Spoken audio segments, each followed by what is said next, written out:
So, first of all, thanks to the organization. And I'm so sorry for my English because I have a bad Italian accent and French accent. So, my postdoctoral research focuses on a specific geographical, cultural, and economic area, the Mediterranean.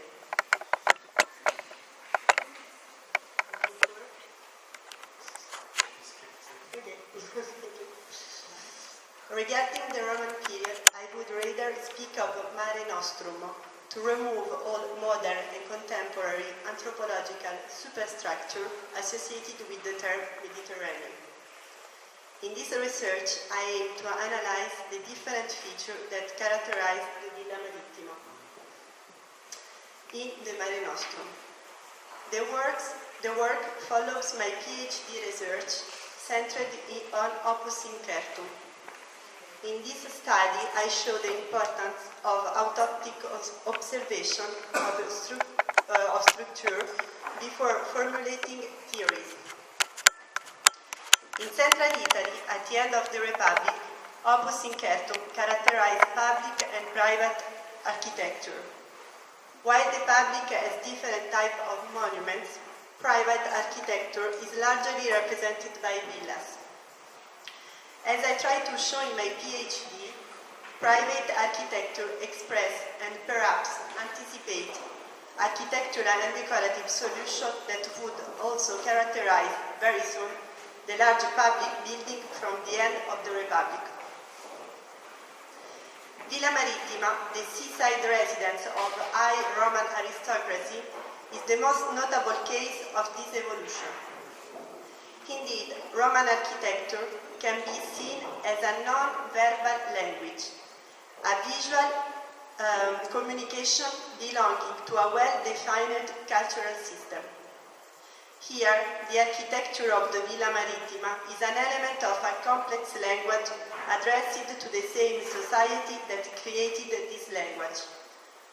Also, a Villa Marittima is a sign of power, shared and understood everywhere in the Mediterranean area. From the end of the 2nd century before Christ, the Villa Marittima characterized by its number the coastline of central Italy. This particular form of architecture has a distinctive feature. It symbolized the victory of the land over the sea, the challenge to build against nature at the waterline or even under the water, through the technical and constructive abilities of the Romans. The underwater structure, the construction on particularly hostile grounds, and a high level of engineering show the firmitas of the Roman architecture rented by Vitruvius. This architecture spread throughout the Mediterranean area following the Roman expansion in the imperial time, and it delivers a message shared and understood through a complex system of signs. An architectural language that expresses the clear manifestation of the power the Roman aristocracy show within a space, Mare Nostrum. My research will focus on 3 different villas: Villa of Santa Marina in Croatia, the Villa Iovis in Italy, and the Villa of San Cyr in French. I participated last July at the excavation of the Villa of Santa Marina in Croatia. I undertook an architectural and technical study of the structure by following the analysis methodology developed for my PhD. This study highlights the autoptic approach to the monuments and take each monument study into the context. The fieldwork consists of 3 main steps: photographic shooting of a portion of the wall, selection on the AutoCAD software of 1 square meter of wall, and drawing the selected portion. Finally, the calculation of the number of the ashlar used, their dimension, and the surface ratio between the ashlar and the mortar. The monument is studied in its complexity, in its 3-dimensionality. For this last aspect, I realized 3D models in order to have a complete access to the structure. Finally, each sample is geo-referenced in order to obtain a basic cartography of all the parts of the studied building. From this technical analysis, it is possible to investigate the question of building materials identification, the typology of the mortar used, the technical knowledge at the base of the choice, the men, the structores, who had the responsibility of ancient construction sites. We can increase our knowledge in the field of the construction site archaeology. We can now practice construction methods and their distribution within Mare Nostrum. The study of the wall sample makes it possible to extract, analyze, and understand the technical solution used at the time of building construction. The archaeological work will illustrate the circulation of shared knowledge and ideas in the Mediterranean area through the diffusion of the architectonic model of Villa Marittima. The recent work directed by the University of l'Orientale of Naples on the Villa of Gianola will bring data for a comparative study with the Villa of Santa Marina in Croatia.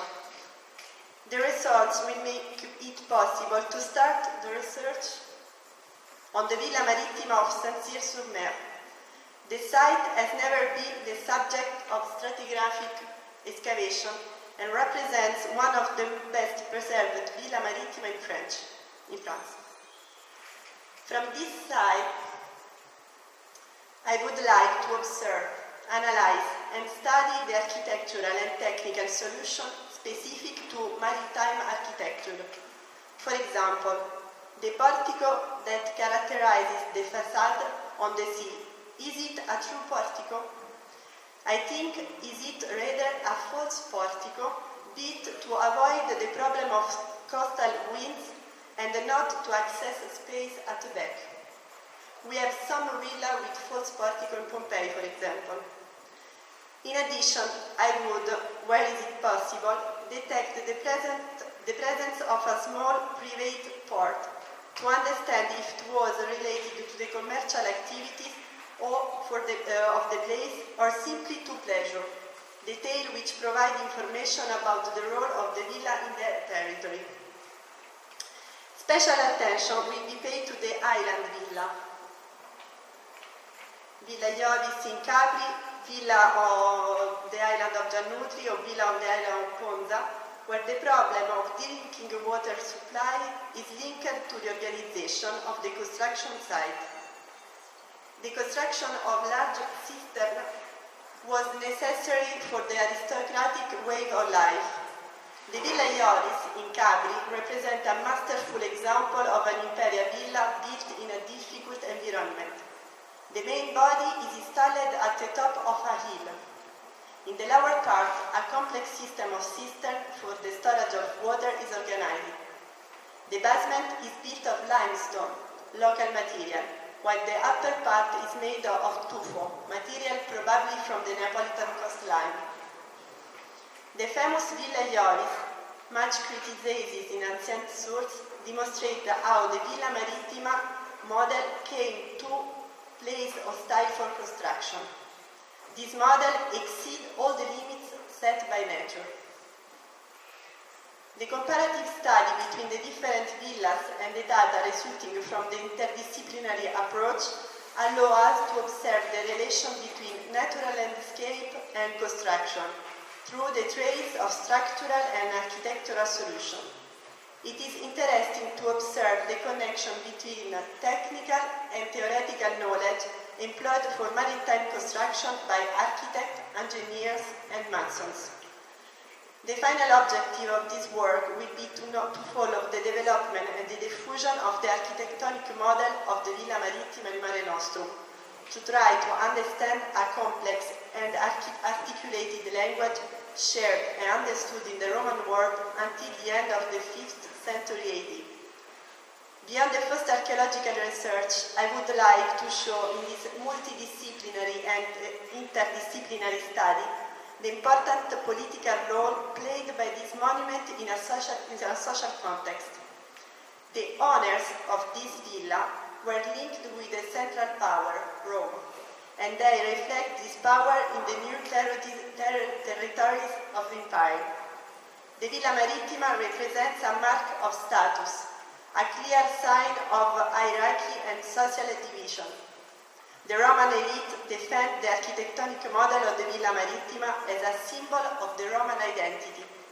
The Roman elite is responsible for the circulation of this model in Mare Nostrum area. The comparative analysis between the three sites will make it possible to understand the reception and the transformation of this model by the native people and the local elites. The innovative aspect of this work is to use the data of the archaeological building associated with the different approach to try to reach our knowledge on the social and anthropological aspect of the society that produced Ville Marittime. The study of these complex subjects requires the collaboration of different areas of research. Classical, archaeological, and philological work will be constantly accompanied on the one hand by a geomorphological study of the coast, on the other hand by a physico-static analysis of structure created by engineers.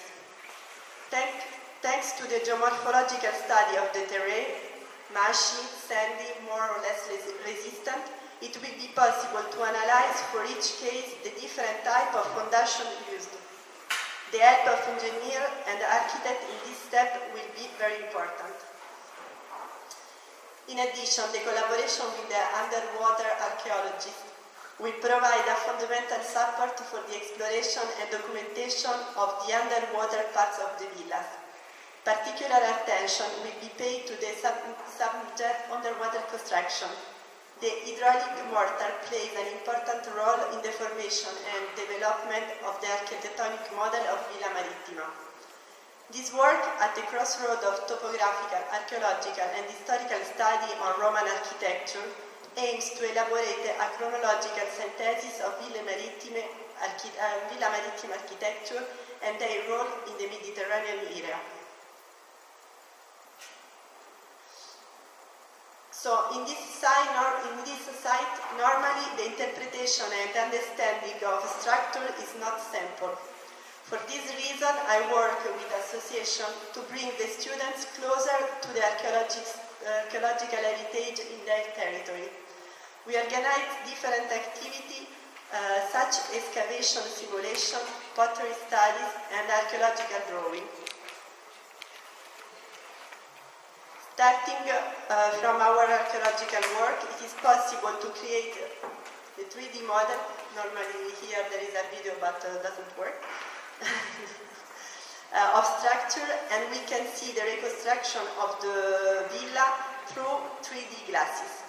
In this way, the relationship between the visitor and the site changes completely. Thanks for your attention.